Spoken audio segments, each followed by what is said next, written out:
नाही, ही गोष्ट खरी आहे का? ज्या वेळेला आम्हाला हे प्रकरणची माहिती मिळाली आणि सर्वात पहिला महाराष्ट्र नवनिर्माण सेनेने सन्माननीय डॉक्टर महोदयांना आणि कर्मचारी आणि नर्स यांना सपोर्ट दिला आणि त्यानंतर मग संपूर्ण प्रसार माध्यमातून ही बातमी सगळीकडे प्रसारित झाली आणि प्रचंड व्हायरल झाली आणि त्याच्यानंतर मग सगळे स्तरांवरनं जेव्हा निंदा व्हायला लागली आणि त्यानंतर पोलीस प्रशासनावर दबाव आणल्यानंतर मग याच्यावर गुन्हा दाखल झाला.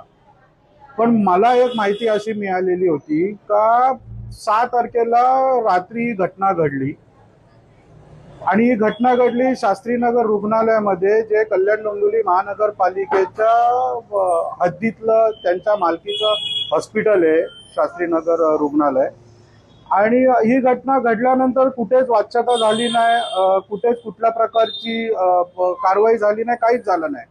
जेव्हा 7 तारखेला हे जे डॉक्टर होते ज्यांच्याबाबत ही घटना घडली, अतिशय निंदा घटना जी घडलेली आहे, हे माननीय आयुक्त महोदयांना जेव्हा भेटायला गेले त्यावेळेला आयुक्त महोदयांनी यांना 3 तास बाहेर बसून ठेवले आणि त्यांना नंतर सांगण्यात आलं का तुम्ही अतिरिक्त आयुक्तांना भेटा करून.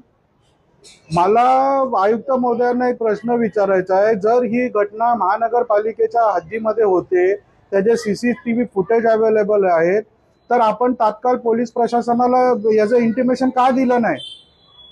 आपण प्रशासनाचे प्रमुख आहात ना. आणि आपण दुसरी एक गोष्ट विचार करायला पाहिजे का ही घटना जी घडलेली आहे संपूर्ण ठीक आहे, त्या लोकप्रतिनिधींनी तर एकदम चुकीचं काम केलेलं आहे, पण त्या लोकप्रतिनिधींमुळे सगळे लोकप्रतिनिधी आज बदनाम झाले. याचं मुख्य कारण काय? हॉस्पिटलमध्ये सुविधा नाही, इन्फ्रास्ट्रक्चर नाही, यंत्रणा नाही, त्याच्यामुळे हा संपूर्ण प्रकार घडलेला आहे. तर याची जबाबदारी प्रशासन प्रमुख म्हणून आयुक्तांची पण आहे ना. आता नगरसेवक निवडून तर 6 महिने झाले, याच्यापूर्वी 5 वर्ष प्रशासन होतं ना, महासभा होती ना, स्थायी समिती होती, संपूर्ण कंट्रोल हा प्रशासनाकडे होता. त्यामध्ये कोविड काळ येऊन गेला, कोविड काळामध्ये 100 कोटीच्या वर यंत्रणा आले महानगरपालिकेमध्ये, व्हेंटिलेटर्स आले, आयसीयू बेड आले, भरपूर यंत्रणा आले, ते सगळं गेलं कुठे?